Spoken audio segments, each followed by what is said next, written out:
सेव्यमान पावनाङ्घ्रिपङ्कजं ज्ञानयज्ञसूत्रमिन्दुशेखरं कृपाकरं नारदादियोगिवृन्दवन्दितं दिगम्बरं काशिकापुराधिनाथ कालभैरवं भजे।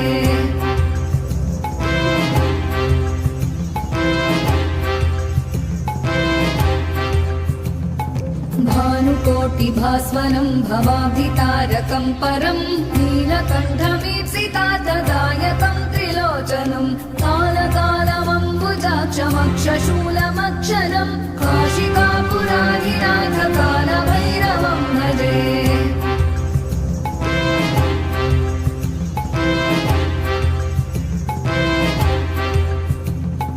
शूलटङ्कपाशदण्डपाणिमादिकारणं श्यामकायमा